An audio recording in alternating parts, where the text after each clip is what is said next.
Hi, we're Shannon and Jerry Arner. And our dog, Betty White. Your hosts of the Arner Adventures podcast. Could we have named it something more creative? Probably. But it's the name of our blog. It's our last name. We're on an adventure. Yada, yada, yada. After owning our own business, working 24/7. And don't forget a mental breakdown in between. We made a lifestyle change and decided to make the most out of life. We sold our house, most of our belongings, downsized, and moved to the coast. We live life minimally, but fully. We live each day as an adventure. This show will help you learn how to live life more fully, with more intention, by experiencing more, and with less stuff. We'll talk about our own experiences, interview others who have much to share by creating a spark in our lives. Some days we'll share real-life ongoings of what we're going through, and others will talk about our favorite flavor of waffle. Come join our adventure. It's the Arner Adventures Podcast. Hello, everyone. I'm Shannon. And I'm Jerry. Betty White, our golden girl, is hanging here with us, and we're back for episode 35 of the Arner Adventures Podcast. Today we have a Spark in Our Lives episode with someone who is special to the podcast because he helped us launch it and has been such a positive impact on us. But before we get to him, let's get to our review of the week. Today's review comes from Summer Smalls. Summer says, as an animal advocate, I love what the Arners, including Betty White, stand for. Their blog and podcast are both interesting because they have heart as their foundation. Their guests do too, and that's what makes this a great podcast. That is... Do they just get better and better? I mean, these reviews... Thank you so much, Summer. That means just the world to us. That is so nice. Your reviews help to keep us inspired, obviously. I mean, that one is so inspirational and motivating. Mm-hmm. And each review helps others find out about us and to keep this thing moving forward. Please be sure to hit that subscribe button in the platform you're on, so you'll be sure to be notified each time we have an episode drop. Well, speaking of inspiring, let's tell you about our guest today. He is someone who is very special to us because he is not only a podcast host, he's an award-winning podcast host, but he is also the very first podcast that we were guests on. So that makes him also very special to us. He is one of the most positive people we know. He's funny, naturally and by trade. He is a bit of a mentor for us also when it comes to the podcast world. He is just all around, has wonderful stories. We can't wait to share them with you. His name is Flobo Boyce, and we can't wait to get him introduced. Yeah. Should we go ahead and get to the episode? I think we should. Let's do it.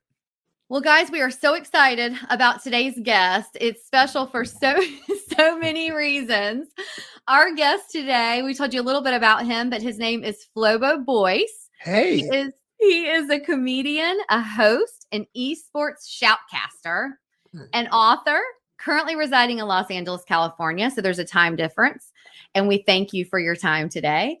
He is a native of Brooklyn, New York. Flobo paid homage to his hometown when he co-founded the live entertainment network, New Amsterdam Entertainment. Yeah.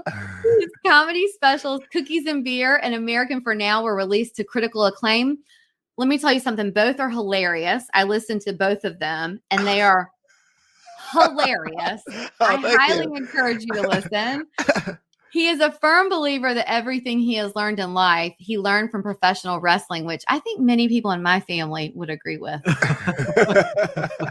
I am so excited that you're here. I know that Jerry and we've talked about it forever. And so this is long overdue. Thank you so much for being here today. You've already got me blushing. I don't know what to say.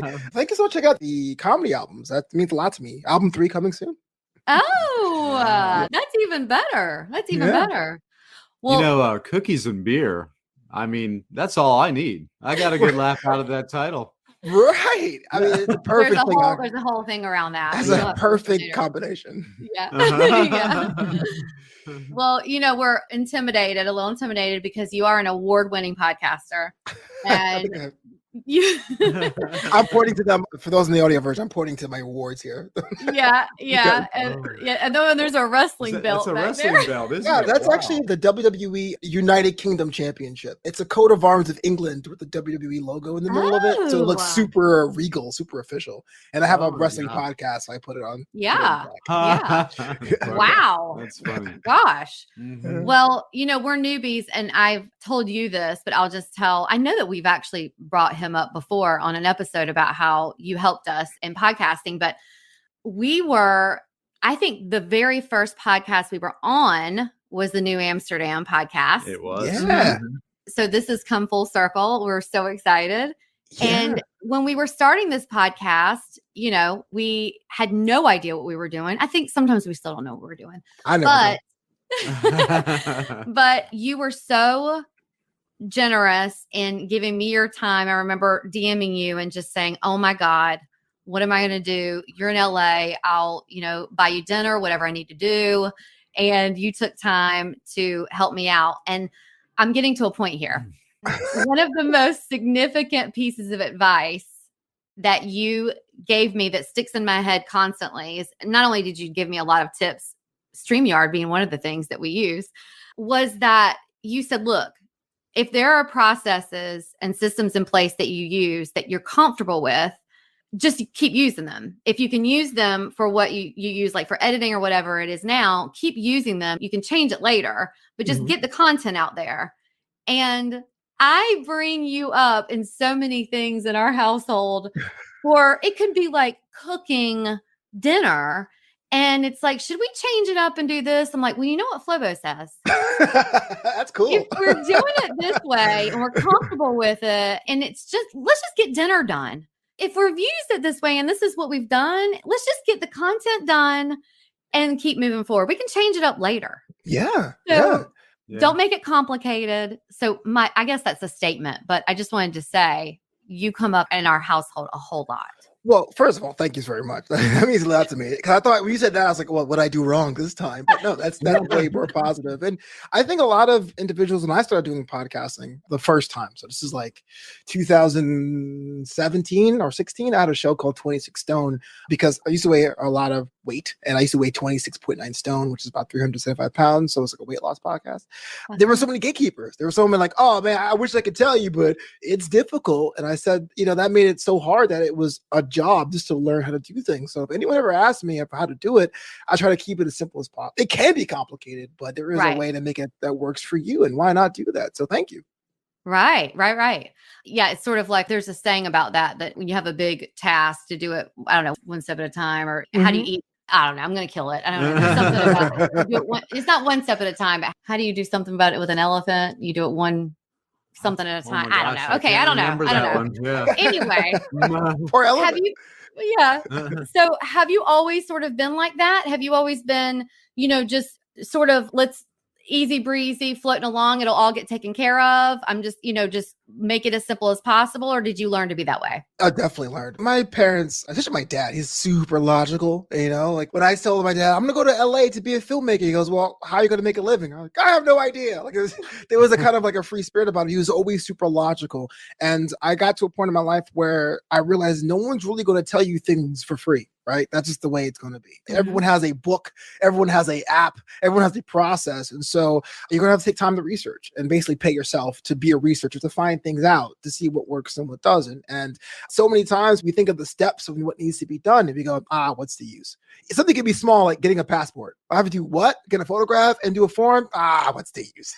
So the idea is that, look, everyone has like an energy gauge, an E to F, a full, and we get down to E and we're exhausted. Just train yourself to be at half tank to go, I'm going to do one more thing. I'm going to read one more book. I'm going to check out one more article. I'm going to do one more step. I'm going to send one more email. And then that becomes something you can train and get better on as time goes by. And so people look back at you and go, oh, Flopita, you do everything. But I can tell you, I am tired all the time.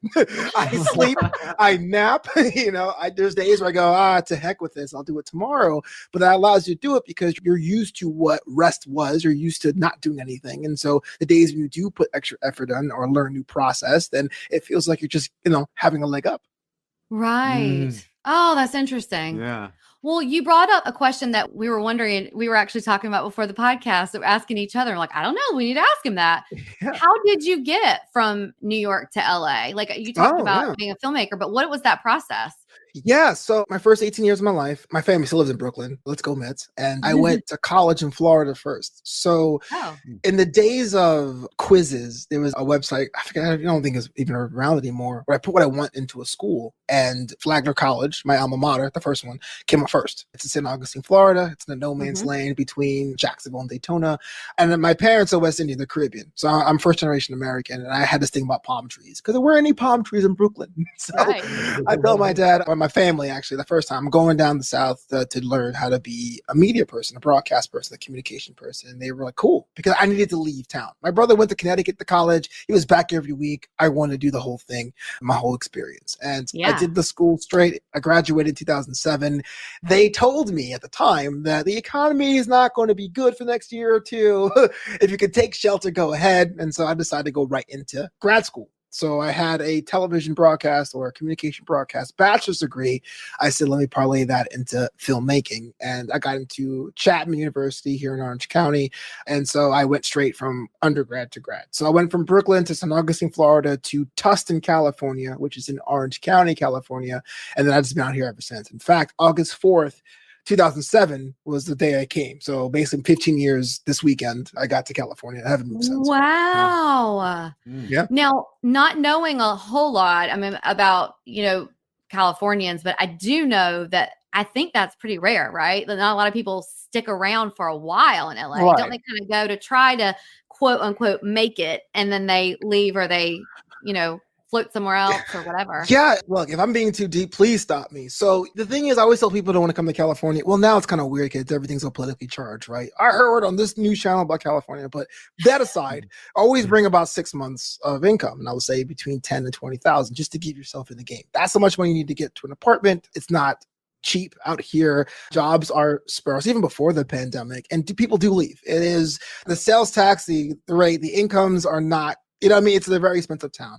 But for me, and my 15 years of how many times I had to pivot. So I came to California to be a film editor. So movies, I wanted to cut movies. I graduated and I didn't get solid work for about 2 years. Then I got a job working at American Idol, season 12 and 13 on Fox as a post-show editor. So television editing, which isn't nearly as glamorous because you got to turn things around quickly and no one sees your credits anywhere. I did that for a bit. Then I was in a content writing, meaning when you're on Hulu or YouTube and there's like a description of what you're watching, I used to write those. Then it came many years where I had to go back to work. I delivered groceries. I sold hand sanitizer door to door. I went back to Target just to make ends meet. I didn't want to go home. Because I did go home, even though New York City is a big city, because I'm from there, it was like going back to the farm. You know what I mean? Yeah. So I couldn't leave and I was trying to make everything work. And I really caught a break when, if you can imagine that, I mentioned this in my book too, when I had a cushy job working at a company, and I'll say their name because I didn't like my experience there, Loan Depot. They let me go on Thanksgiving Day, 2017. Actually, they let me go by accident. They called me up on Thanksgiving Day, 2017 and go, hey, we're accounts payable. We're trying to see where we can send your 401k disbursement. And I go, why you disperse my 401k? Oops. And so corporate America said they went to a different direction. I was a talent social media marketer. Basically, my job was at the time was to make the company, Loan Depot, attractive for you to apply. So I worked in the human resources. They let me loose. And on Thanksgiving Day, so end of November, no one hires in December. I sat in my hotel room because I went to Vegas that week thinking, I have a cushy job. This is great. Right. Thinking, what's next for me? And I had a single DJ deck in my closet. And that weekend, I converted my website into a wedding DJ website, November 2017, just because it was engagement season. That was the only thing that was staffing up that time period. So How I fell innovative into is that, though? Like, pretty cool. It was hunting because I didn't want to go home. I didn't want to go home to New York. I didn't see myself as a full-time DJ. But from 2017 till now, that's my main income generator. I mean, my main revenue generator. I am DJ Flopito, flopito.com in SoCal because I had a cushy day job where I could DJ for fun on weekends. And they said, sorry, day job, you got to make ends meet. And we just said how expensive California was. And so I've been off to the races ever since. So to answer your question, yeah, it's been cool that I haven't been gone back, but I don't edit feature films. I'm a podcaster. I'm a comedian. I'm a shoutcaster. I'm an author. I do all these other things just to make myself stick in the game and entertain. It's hot here, Jer. Oh, it's hot, all right. You gotta stay hydrated. We've been traveling so much too, but it's easy to stay hydrated even when you're on the go and you don't have gallons of water by your side. It sure is, with the help of Liquid IV. Yep, Liquid IV is a hydration multiplier. It's a powder in a packet. You just throw a few of them in your bag and take them with you wherever you go. Yeah, it's an electrolyte mix that you just add to your water. It delivers 2 to 2.5 times more hydration than water alone. They have these really yummy flavors. Our summer go-tos right now are the strawberry and the pina colada. You know what I do sometimes is I throw a couple of packets of the pina colada, some ice and water in the blender, make myself a mocktail, hang out by the baby pool in the backyard. Oh man, I am good to go and hydrated. That's a good afternoon, right? Yes. Yeah, getting creative. If you are someone who either has trouble getting your water in or just wants to get in the express lane with your hydration, you should definitely try Liquid IV. For our listeners, if you go to their website, liquid-iv.com, and use code ARNERADVENTURES, you can save 25% off of your order and get free shipping. We'll link it to you in the show notes too. Liquid IV, fueling life's adventures. So do you have all of those things? I know that you're referred to as an urban polymath. Yeah. The writer, video editor, marathon runner, stand-up comedian, wedding officiant, which I didn't even know that. All of You want to those renew your things- vows? Let me know. Yeah.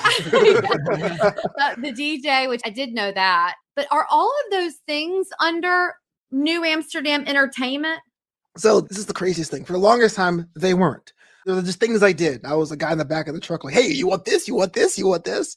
One of the cool and lame things, and this is why I even asked you when you were on New Amsterdam Radio, was how did the pandemic affect you? And I think I had an analogy on the show that it felt like being at a motor race and there was a safety car. And some people gained places, some people lost places.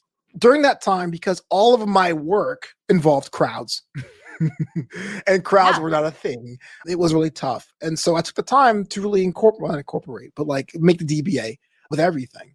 Because once I had a legitimate business, and the business was legitimate, I paid taxes, I had a business license, was to qualify for small business help as an individual creator, as individual entertainment. So New Amsterdam Entertainment was made in 2020 officially, even though the podcast has been around years before, to cover when I work and I get booked to be a speaker, to cover when I'm DJing events, to cover when I'm doing everything in between my books and all that stuff. So the revenue comes in, I divvy out the verticals, what they call it in corporate America, the verticals, what's needed, and then I just process my stuff that way. So yes. Right. So, okay, that's a brilliant segue because I know you brought this up. It was either during our podcast or it might have been we were talking, but I know that you talked about how pre-COVID you were doing stand-up and you're a successful comedian and you had these stand-up gigs. And, you know, I picture it that you're just like, because we've only been to LA once, so we only have this one picture of it, but we're just like, okay, we're going like gig to gig to gig. I'm going on these stand-up play. Everything's great. And then bam, you know, everything closes down. And then are you just like, okay, now I'm going to start doing more of the podcast? Or like, what was that pivot like? And you seem like you, and I know we talked about how innovative you are, but you just seem like you're just like, all right, I'm going to make it work and I want to go back home or whatever. But what was that like at that time and that whole pivot? Like, tell me the Flobo way of how that Sure.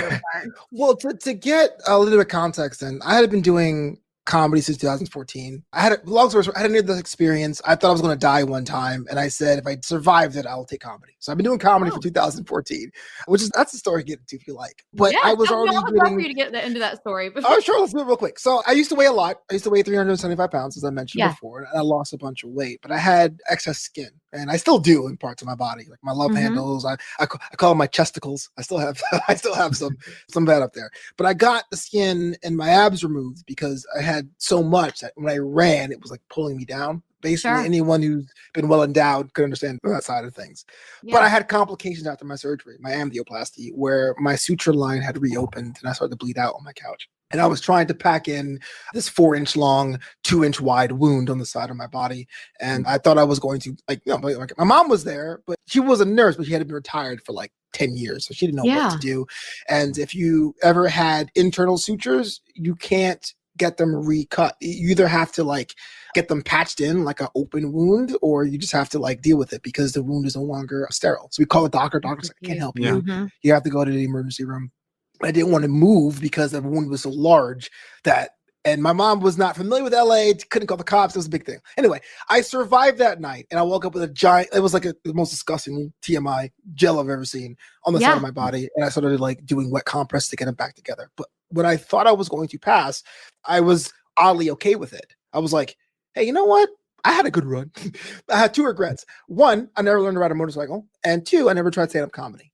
And if I survive, I'll try those things. And I did. I both of them, long story short. Wow. So my first time doing comedy was like 6 months later or 8 months later, August 10th, 2014, because I survived. And that's where a lot of that's where the source comes from. There's a saying by Ian Fleming that says you only live twice, once when you're born and once when you stare death in the face. And that time I was 29 years old and I was like, Chills. we're doing it. So I've been doing comedy for so long, but I had grown not tired of it, but frustrated. I felt like with 7 years in the game, I should be at this point, wherever that point is. My friends were getting signed to do, Netflix had smaller specials called the stand-ups where they'll pay you $30,000 or $40,000 for a 15-minute set. And I go, I want some of that. Like, cause I have a habit most creatives do of applying their net worth with their self-worth. And I thought I wasn't making money, therefore I suck. Right. So 2020, I was like, that's it. I'm going on tour. I'm going to go out of LA. I'm going to go to Japan. I'm going to go to Alaska. I'm going to do all these things. And that's when everything shut down. Yeah. And I go, well, now what? And I tried the Zoom comedy shows. Some people do them. I can't. I need to know if my jokes work or don't. I need to be booed. I need to be cheered. I don't need people turning off their cameras or what you call the Zoom clap, which is the most stupidest thing. Is when they mute and unmute, so the thing blinks. You're like, oh, okay. Oh, I thought you were going to talk about like emojis, but you're actually talking about like a the mute symbol is like a red microphone with a line through it. So people will like unmute, and have that blink to show that they're giving the Zoom applause, which is the most. I'm like headlining in my living room. It's depressing. But to answer that question, yes, I said, well, I'm doing these podcasts. I had a wrestling show. I had a Star Trek show. I had a Netflix show. How can I impart levity? There are into everything I do. There's a bunch of wrestling content out there. Everyone's critical. Let me be the fun, stupid guy. I'm a Star Trek nerd, but I'm a new Star Trek nerd. I got into it for 2-3 years or a year, but when I started doing it, I'm a new fan. Let me get experts on my show and ask dumb questions like, hey, why does the Klingons do this, yo? And like be that silly person, because that's the way I can offer new content. That's the way I can try the material. That's the way I can get live feedback in a chat room. That to me felt like I was more alive when we were all shut down in the pandemic. Wow. Huh.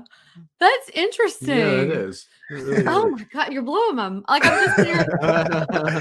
I think that I was sitting here thinking of how we always hear people say, yeah, there's so many things that I want to do. And oh yeah, you shouldn't postpone your dreams or whatever. People say a bunch of stuff, Yeah. but to hear that you faced it and you were like, okay, if I survive, I'll do it. And then you're not sitting here saying, and so, I'm still one day going to do it. Like you did it.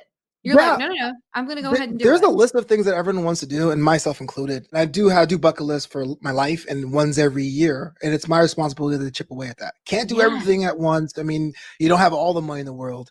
But if I have a choice to learn how to tie a bow tie, if I wanted to drive that motorcycle class, you should give yourself a shot. And the story I got when I was a kid, my mom, when she left the island in 1972, she did her nursing. I laugh because it was called midwifery. She did her midwifery in Scotland, which is cool because my dad's side is Scottish. You go far back long enough.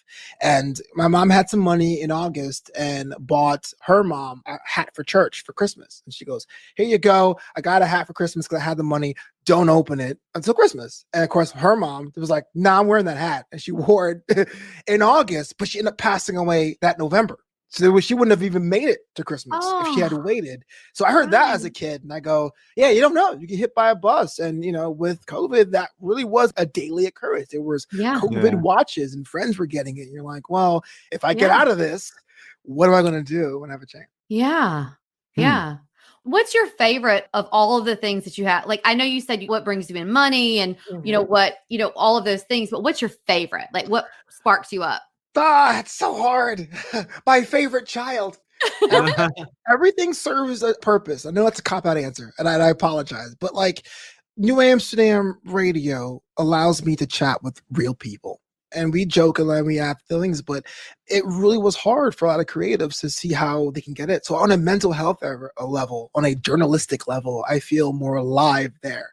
Video games, esports, because I'm a big wrestling fan, bringing that wrestling drama into, pixels and 8-bits and teenagers playing, kids half my age are getting paid to be professional video game players, where when I was a kid, we got an hour with the NES if we were good. Like, that's kind of fun. I feel young with those guys. And with the wrestling, now with the wrestling podcast, I'm being seen as a legitimate pundit outside of my room, and I'm being asked to come to things. So each one of those things brings me joy. And if they don't, you can always sunset things. You could say, you know what? I had a good run. I had a late night talk show, for example, and I was supposed to be like my Jimmy Fallon, my Stephen Colbert. I did it for 70 weeks. And I said, okay, it's a good run. I'm willing to sunset that. What's Up Flobo After Hours is now on YouTube and posterity, but I'm not doing that. But that's not a fun answer. So the fun answer is I'm going to say New Amsterdam Radio. Because that's the one that was established before the pandemic. I've been doing that for 2018.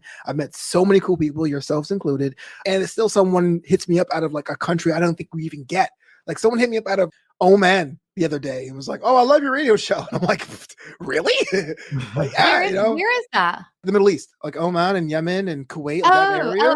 Okay. It was like, hey, thanks for the show. I'm like, cool. Wow. That's neat.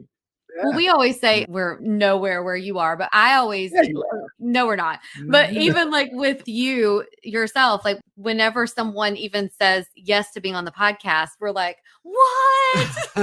What? I do that. Yeah. Booking shows are always worst. And that is something that it never gets easier because you're dealing with, that's the human element. It's going to be always going to be a friction point. Oh, I'll do your show, but Thursdays I get an elbow massage. And you're like, oh, someone goes, I can do it. You're like, yeah, let's go. Yeah. That's so funny.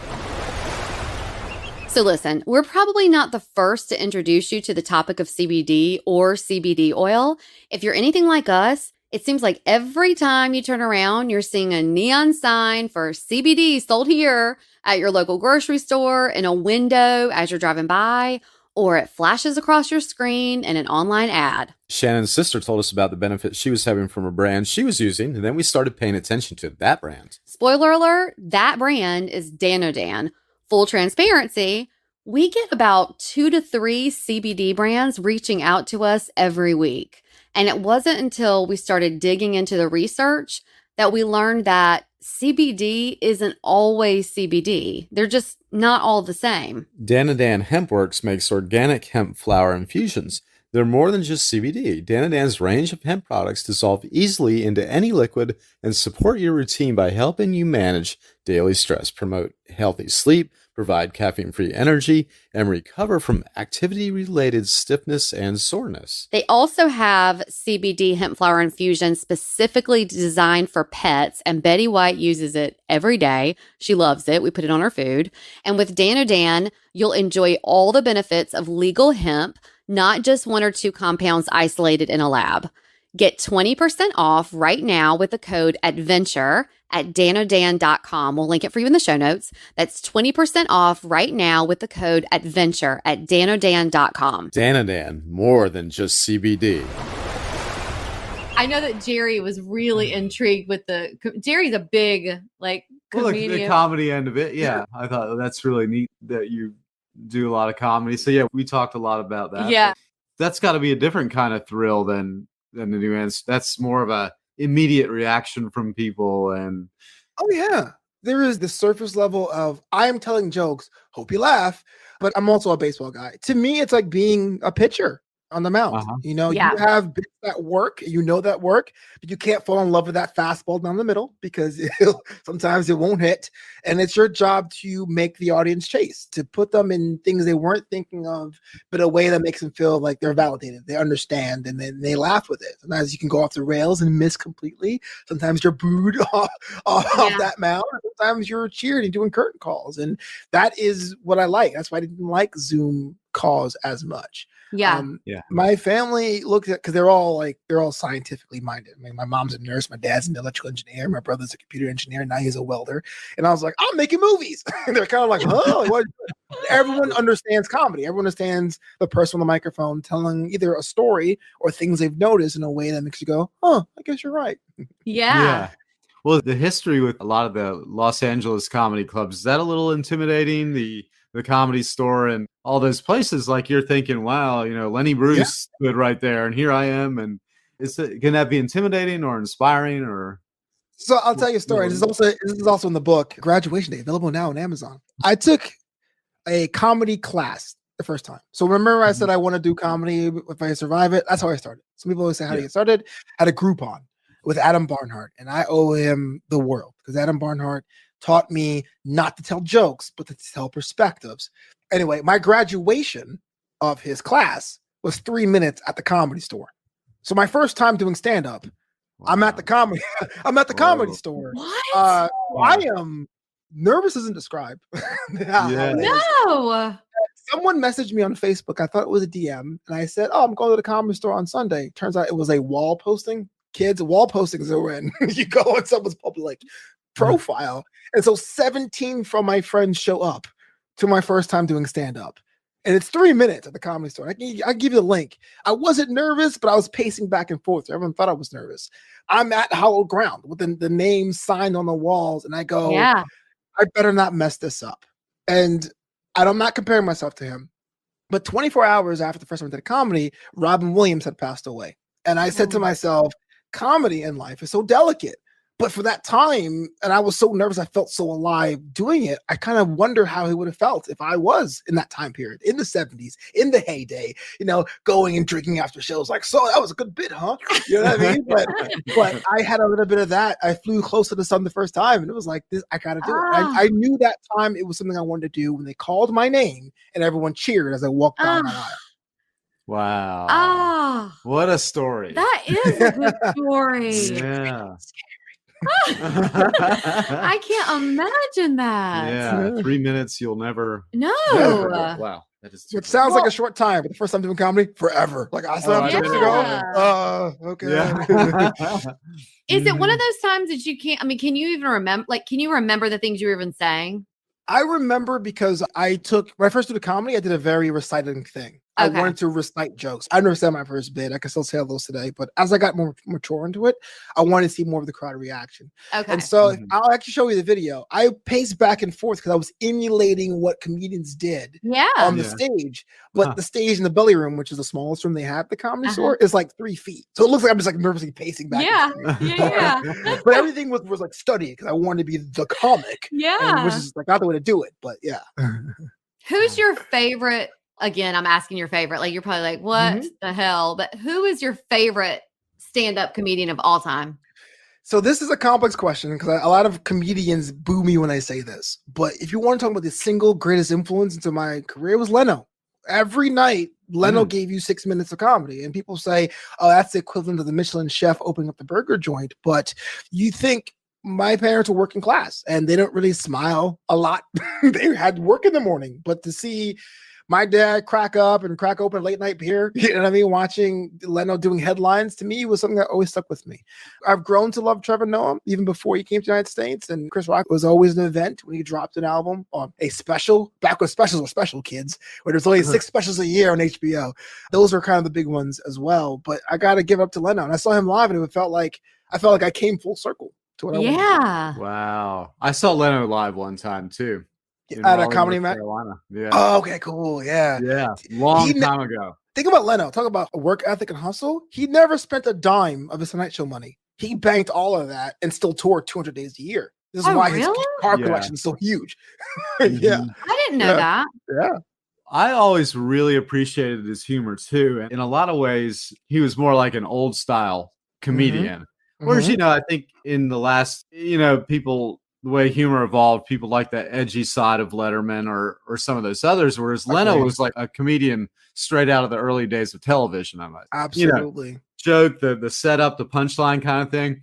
But I always really appreciate him from when I was a little kid. I'm old enough to know when he used to substitute for Johnny Carson.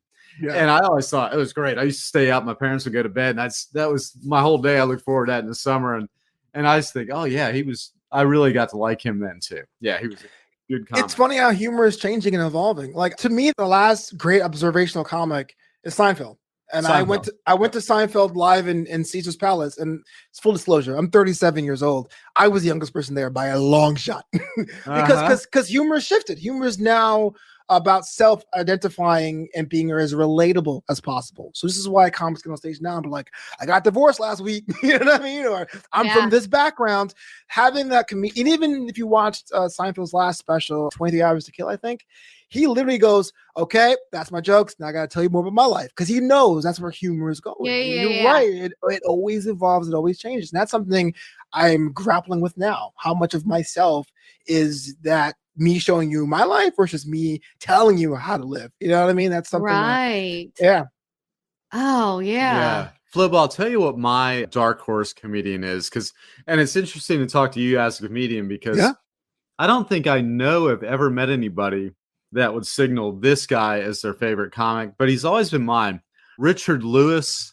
Do you know Richard Lewis, right? And yeah, it was on Anything But Love with Jamie Lee Curtis many years ago, and of course he's on the Larry David Curb Your Enthusiasm. Curb Your Enthusiasm. Yeah. I have always loved his comedy. I just think it's so funny, and I love that New York style. People don't realize the writing contributions Lewis done for other comics, because when you have that kind of mindset and you're way off the pale, you may not be the right vessel for your own material. When you start writing for others, everyone goes, "Oh man, that's really provocative." It's like there's usually a big brain in the background. Lewis is one of them. That's neat. That's neat. Well, I want to make sure that we don't leave out the wrestling topic because because I think anyone who follows you knows that you are a big wrestling fan. Yeah. So have you been into that your whole life, or since you were a kid? I think a lot of people can probably relate to that. Oh yeah. Most wrestling fans get it at a young age. I know. They start too young, My dad, I tell the story a lot on my wrestling podcast. My dad came to the United States in the 1970s to New York. And back then he would say wrestling was real. Like, whatever, Dad. His favorite wrestler was Chief Jay Strongbow, which can never happen today because Chief Jay Strongbow was an Italian man. They pretended that was native. But he said, at those wrestling events, it was one of the two times that in the Mets games, he felt like he was an American. Didn't matter if you're black, white, had an accent, didn't. You cheered for the good guys and you booed the bad guys. And so when I was a kid and we had Superstars and Wrestling Challenge, and thankfully I'm from New York, so my local federation was the WWF at the time. So I got really ingrained into it. He felt like that was something you wanted to share because it didn't matter where you came from. So since I was 6 or 7, the legend goes, I taped over his 86 World Series tape with wrestling, and he still won't forgive me for it. Let's go Mets. But I did it for Billy Buckner, I tell you. No, it was a good time. My dad used to take, this is so weird, like now that I think about it, but my dad used to take me and my brother when I was little, in Raleigh, we have this arena, and it's a smaller arena, but they would come, they do the little tours or whatever. Yeah. And I just remember it being just the highlight of our childhood was going to these wrestling events. You probably saw Ric Flair. Yes. Oh yeah. Ric Flair. Wahoo McDaniel. There were some real characters. But it was I remember my brother and I used to love, I'm dating myself here. I don't even know if you know who this is, but this little tag team duo, this tag team duo, Rock and Roll Express. They're one of the legends of all time. Oh, okay. Have you heard of them? So my brother and I would just dress up as them and pretend like we were them. It was just a big deal in our household. So that is one thing that I completely I'm not a fan now, but I laugh at your stuff, especially this past week when you oh my God, I laughed so hard when you put up, I can't remember if it was on one of your stories or one of your posts where the ring was literally coming up and you're like, it's real to me. Yeah, it's real to me, man. Well, first of all, shout out, because North Carolina is the mecca of professional wrestling in the United States. So you were in the middle of that, I didn't know that. Know that. Well, I was just going to say too, if you go to our NHL team, the Carolina Hurricanes in Raleigh. What's the game?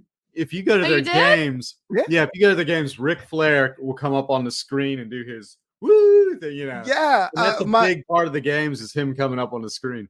Yeah. You guys were all about the regality of it all, like the robes and all that stuff.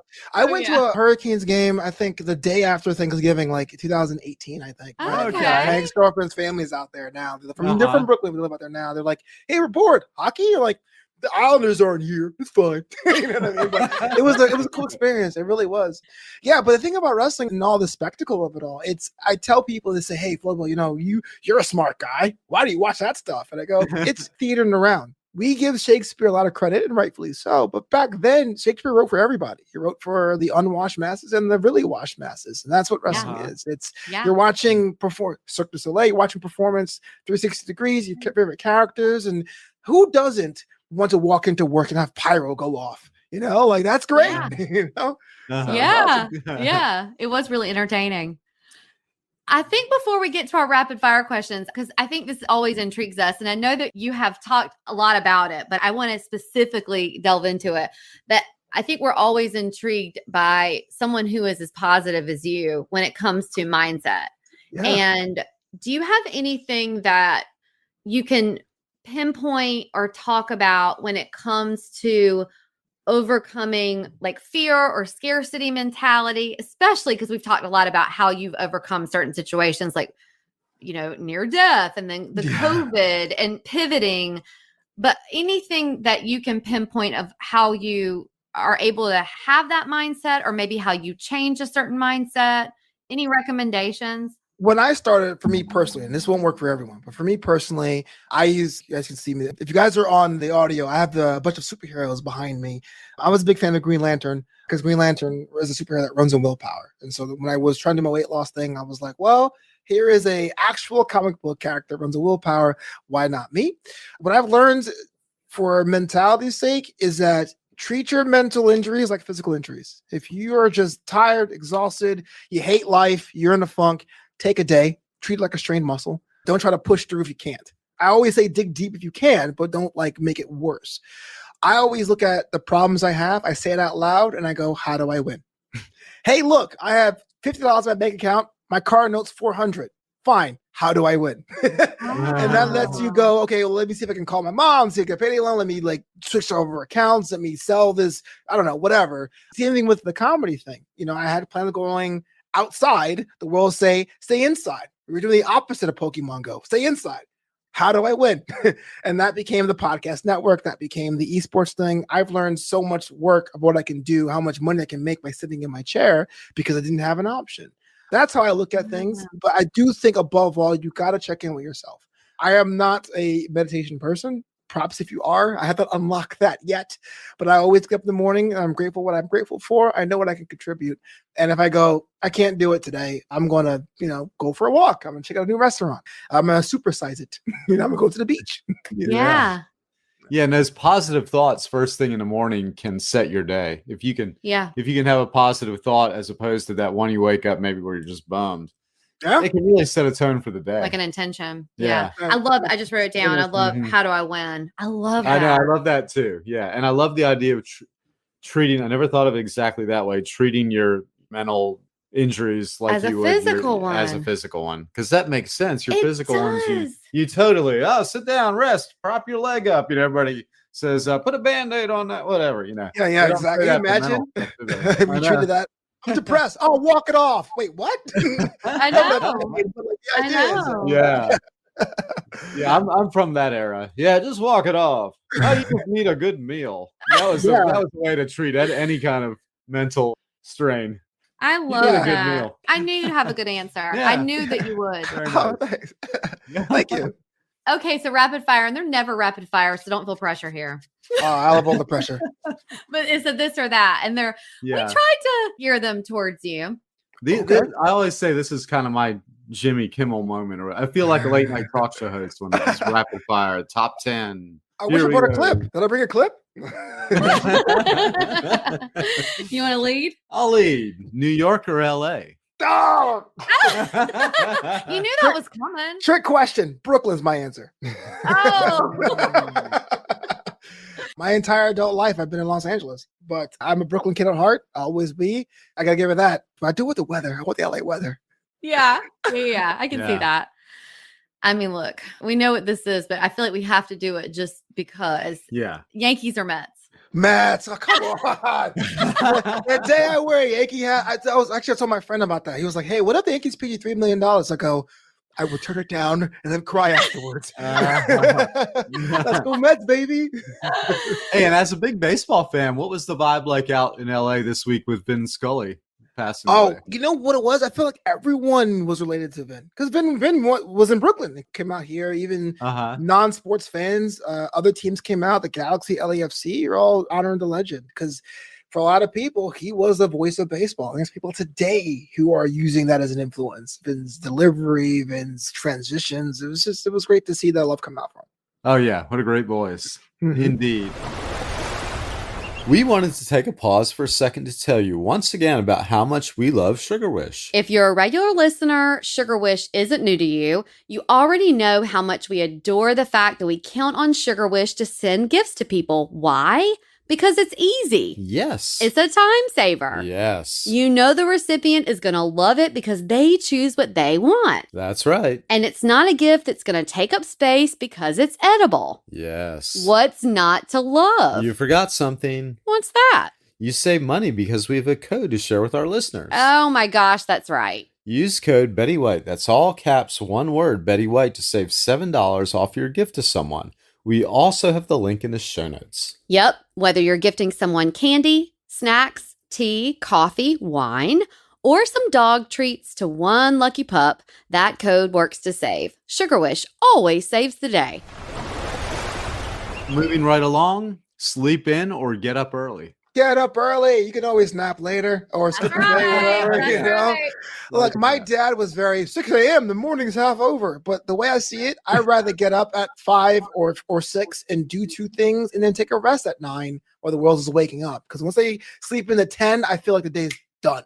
I agree. And it's hard to get moving. Lethargicness can really slip in that way, you know?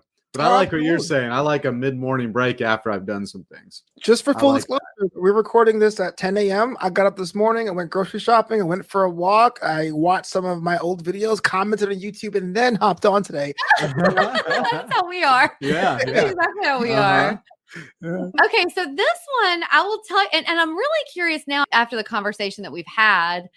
I feel like this comes up again because Jerry's a big comedy fan and I'm a big fan of one of these people. And I feel like this is a debate in the comedy sector. It's like a right answer question, isn't it? So I don't know what the answer is going to be because I think people lean one way or the other, but I think it's very controversial in the comedy world. So I'm curious as to how you're going to answer. Richard Pryor or Dave Chappelle? Oh, dang. Ooh. And then when you answer, tell me why. They're very similar, though. I know. I think there's big arguments. Oh, yeah. I'm going to say Chappelle, but I understand why it's controversial. I love Chappelle. Only because it's a generational thing. See, yeah. Richard Pryor and I are kind of in the same era as far, not to compare. I'm not saying I'm Richard Pryor at all, but like there's a part where we're not as confident with our material and we're taking a little bit of a break. And if you remember, that N-word is crazy. He came from that. He took exile, went to San Francisco, and got his new persona, which became the version of him everyone knows. So I respect the heck out of that. But up until recent controversies with Chappelle, there was an approach to writing that many comics don't do. I don't want to say words like brave or courageous because I know I'll get dragged for that. But I would say his bit, for example, on Emmett Till was 20 minutes of a serious incident that ended in a joke, which is a challenge that most comedians don't even try.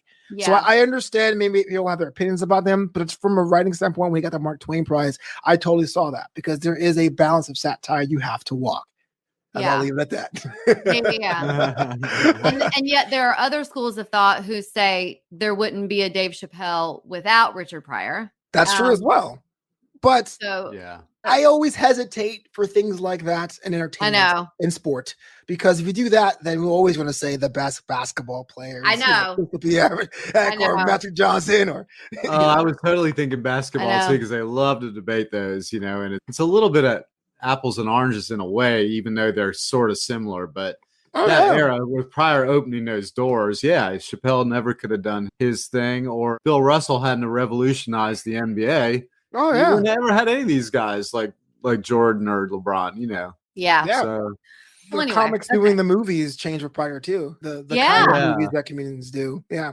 Yeah. Mhm. Yeah. But on with the fun stuff. Ric Flair or Hulk Hogan? That's also hard. So, okay, I got into wrestling in 1993 and I lived in New York. So I was a WWF guy. So by then, I wasn't a Hulkamaniac because Hulk had already left. To me, Hulk would be the guy from Thunder in Paradise. If you're talking about, God. remember that? But when it comes down to the influence, it has to be Flair. And even though he wrestled last weekend, I don't know why he did.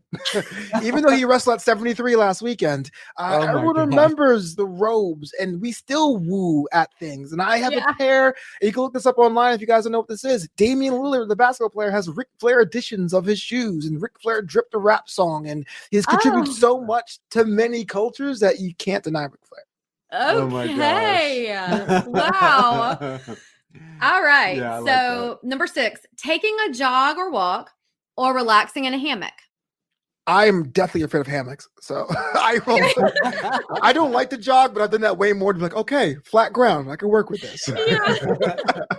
Okay. I like that. And you can't get enough sports. Lakers or Clippers?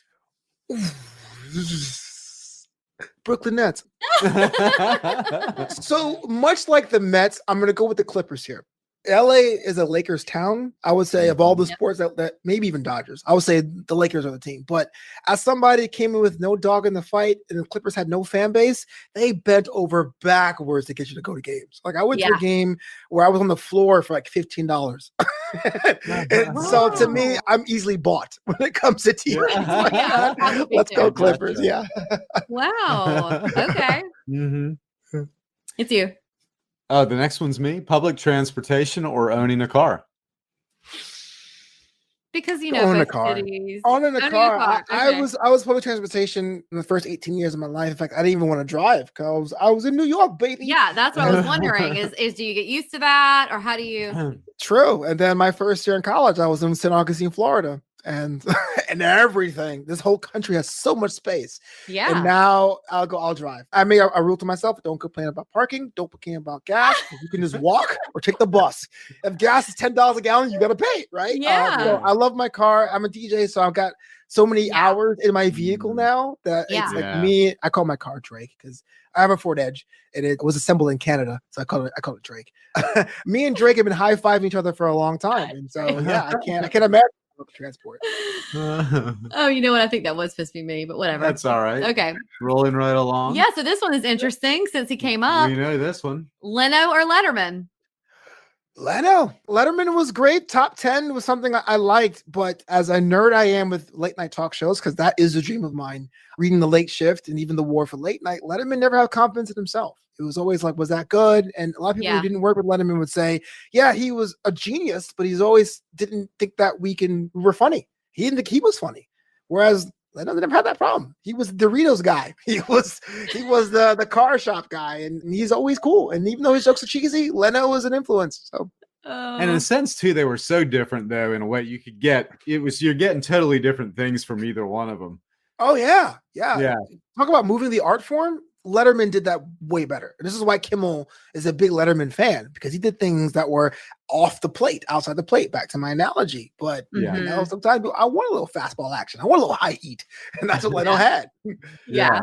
And for me too, I hate not to even mention Conan O'Brien. I've become such a big fan of his, especially with his podcast. I just think his comedy, it really just I get it, his comedy. Oh yeah. I saw him live when he did Comic-Con, and he for a couple of years, and that was like the event, going to see Conan live. Yeah. Seeing him live is different than seeing him on TV. Same with Craig Ferguson. I didn't think Craig Ferguson show was all that, but I saw it live and I go, oh, this guy is on another level. This guy is really good. Yeah. And it's kind of a hard sell. It's like, really? The guy who had the robot friend? I know. Yeah, but it was so fun to see him. Like, he doesn't take notes. He reads the notes, rips everything up, and everything's in the moment while still keeping in the information he got from the networks and sponsors and everyone else. And genius. Okay. Well, the first questions are only scratching the surface of the deep dive we're going to take on this last one here. We saved the best for last. Ketchup or mustard? I can't ask any qualifying questions, right? Because I mean, like horseradish mustard. If it makes my nose burn, that's the good stuff. I can't do yellow mustard. Yeah. I can't do it. But usually, if it's just ketchup or mustard on a hot dog or something, I am a ketchup person. I get booed. I know. I get it. No, Jerry No. thinks that really tells about what kind of person you are. But then I always say, well, what kind of person does that make him? He's like, oh, I don't know. I'm bougie is what he's saying. French's? Oh no. Horseradish mustard in a glass jar? Please pile it on. 50 Jerry fingers likes up. the fancy mustards too. I always call it the weird mustard. And I'll say on the grocery list, I put weird mustard. She likes that weird. If it's not a glowing bright yellow, it's weird. Oh, yellow mustard. Yeah. When I go to a ballpark though, I'm definitely team pretzel. So I don't even touch either. I just get the pretzel and a beer and I'm good to go. Yeah. I think yeah. that's how we are too. Yeah, right. Okay, so the most important question for real that we ask everyone is, what does a life well lived mean to you? You know, that's something that's changed for me. For the longest time, I was pushing legacy. You know, I was like, I want my name on things. I'm going to call up my college and get a plaque named after me. I want a park bench named after me. I want the Flobo School for the Performing Arts, which is really dumb. But the more post-pandemic I go is something I like to call the good tired. You know, doing these shows and these esport things and writing these books, I'm putting in 12-hour, 14-hour days, and I am exhausted at the end of the day. But I love every moment of it. And I think that is a different kind of tired than working in a warehouse or selling hand sanitizer or delivering groceries with 2 college degrees. That to me is a life work. Because when I go on vacation, I feel like I earned it, but I earned it. And when the things I'm working on, I know what the purpose is. I know how I'm contributing to it, as opposed to saying, where's my expense reports? Thank you for the expense reports. The end. Yeah. You know what I mean? So Yeah. there's a good tired to me. If you find a job or a passion and get that good tired, I don't believe in that whole, find something you love, you never work a day in your life. I work every day and things hurt. And I'm at the age I wake up wrong and I go, what's hurting me today? But the good tired is what I want. Oh, I love that. The good tired. I love that. That's good. Yeah, that's God, you got some nuggets. So how do I win? How do I win? And the good tired. The good tired. Yeah. Oh, nuggets. Mm-hmm. Oh, Flobo, this was so great. Yeah, it was a lot of fun. I really enjoyed this. Okay, so of course we're going to link to your specials. We'll link to your book so that everyone can know how to get that. I got a question. Yeah. Wow. What question? In 2022, what would be the next Arner adventure? That's a good question. That is a good one. I do have awards. No, I'm just kidding. I'm kidding. I'm not. I tell you, I think we have a word of the year. And every year it's sort of been like, okay, what's our word of the year? Let's pick it, But this year it was really, I don't know. Again, it's sort of like post-COVID. Like, I think things mean more. I don't know. I just feel like it's sort of that we definitely didn't have a near-death experience, but I feel like it was an awakening. And I think that whole time period, not to get political, but for many reasons, was trying. And you have to get political. The whole thing. Look, I did get political. All right. The whole thing is for political. Reasons. Yeah. I thought I was going to leave the U.S. I thought I was going to move somewhere else. If some things didn't change, things still need to change, or I'm going to leave. True. But I'm going to leave. We're going to leave. Let me know where you land, so come with you. Yeah. The Caribbean somewhere. Nice. Tell us what island you're from. We might end up there. Barbados, come through. Okay. But I think, our word this year was abundance. And for us, it's always about, again, gratitude and being grateful for the abundance that life creates and through experiences. And I think the next adventure, I'd say for me, is always just, whatever that adventure presents, it's just taking it in and sort of writing it and just appreciating for whatever it is. So I don't know what the adventure is per se. I think for me, it's just whatever abundance, whatever it creates or whatever it is. I just hope that I appreciate the abundance that comes from it. And then I hope I can recognize the abundance that comes from it. I think I keep having to remind myself, and I always say, okay, abundance. And when I have that, I have a lot of scarcity mentality, fear. And that's why I'm always trying to recognize the mindset that people have that I respect, like you, who have, a positive outlook on things. And I'm trying to always change that. I think we both are. Yeah. Oh, yeah. No And so doubt. I will always say, okay, what abundance do we have in our life? What can we be really grateful for? So I think for us, everything is an adventure, good, bad, ugly. And so I think, like what you said, how do I win? For example, this conversation for me is an adventure. It's like, okay, this hour spent was a really great adventure. What abundance came from it? Well, what the abundance that came from it are these nuggets that I'm going to take from it and apply to our life, Yeah. Yeah. And I guess we're not so conventional when thinking adventure, because your mind goes to like, oh, you got to travel in something to somewhere, but it is more the day to day and the mind frame you approach it with. I think that's where she was kind of going. I'm on board with that totally. I will tell you, from a travel standpoint, we're trying to do more in our own state. I don't think we've appreciated our own state as much. Oh, yeah. Same here. Yeah. So I think we're trying to be tourists in our own state, which is weird because during COVID, we did our own town and area, but we're really trying to learn. Our state is really big and wide. And so we're it has trying a lot to of different things to offer. And then I think when you travel places, you end up doing these things like, oh, we had a fun time at that pub or that restaurant. And you go, we got all that stuff back home in our backyard. Yeah, absolutely. Yeah. It's like, oh, they have a grocery store here. Yeah. If you come to North Carolina, again, you have to tell us so that we can have an adventure with you in person. It'd be a lot of fun. Yeah. Indeed. Well, tell our listeners where they can find you, and we will link it in the show notes. Yeah, there's a lot of things you can find me. But let's see if we can get this condensed. So I'm available at Flobo Boyce. That's FLOBOBOYCE on Twitter and on Instagram. I'm at Flobito at Instagram. That's the main account. Flobito.com, FLOBITO.com. My book, Graduation Day, where I talk about how I almost killed myself on a motorcycle or how I went to Italy to save my business, is available at Amazon as well. It's called Graduation Day, Life Lessons from the Real World. And I have a Patreon. If you want to see more content, patreon.com/Flobo Boyce. Wow. We're going to have to read your book now. Yeah. Well, thank you so much for being here. This was so special, full circle. I think we're so grateful that you were here. Back around to the first. Please. We did. We're here. Yeah. So that's really cool. Yeah. Thank you so much. This is a little bit of departure for us too, having a stand-up comedian, wrestling. Scott, well, hopefully come back. Yeah, we would love to have you back. Thank you so much for your time. Thank you.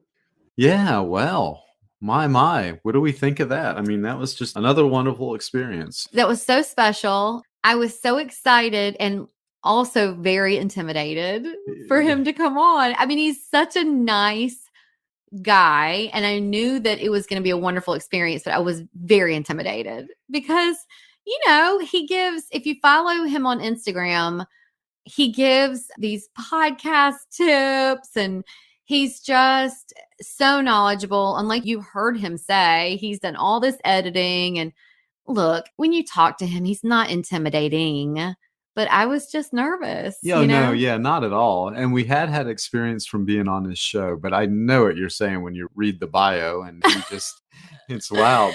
And it's a little bit mind boggling. You're going from wrestling to baseball to Star Trek to stand-up comedy to, and I'm like, oh yeah, well, where do we start? He's very knowledgeable. Yeah, which is definitely kind of a departure for us to get. He's a very unique guy. Yeah, very unique, very knowledgeable, very skillful.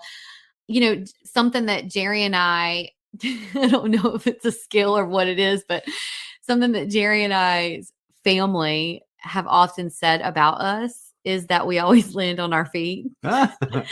And so I was thinking about that as a positive while he was talking about how he pivoted. I thought, I guess there's something to be said about being in common with Flobo is that we do always land on our feet. I said this in the podcast that I do have fear about things that I'm working on, like trying to get rid of that fear-based mentality. Yeah. But we do land on our feet. I Yeah. love the nuggets we picked up from him. Yeah. Well, yeah, definitely. But I think what's fun when you talk to somebody like that is you see one thing on the outside, these certain accomplishments, but when you talk to him, you sort of understand that, like us, he's probably overcome a lot of self-doubt and he's landed on his feet plenty of times too. And you go, oh, okay, he's just another guy, really. And he's just like us, but he's had some accomplishments in some really interesting areas. Yeah. And but a nice guy and pleasant guy to talk to. And man, don't you want to know somebody like that if you do what we do? Yeah. I can't wait to read his book. I can't wait to dive in more. And we really encourage you to do the same. I highly encourage you to listen to his stand-up. Jerry's going to listen to it as soon as we're done with this. Yeah. Especially being the comedy lover you are, Oh, Jer. sure. Gosh. Sure. Yeah. I So funny.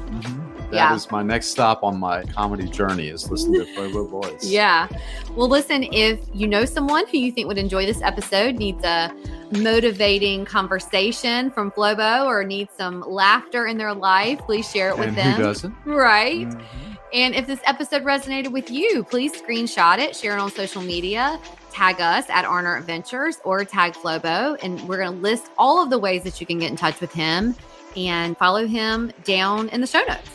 As always, you can find us at ahhadventures.com, on Instagram at Ahhh Adventures, also linked in the show notes. So until next time, enjoy the journey that you're on. We're wishing you lots of adventures.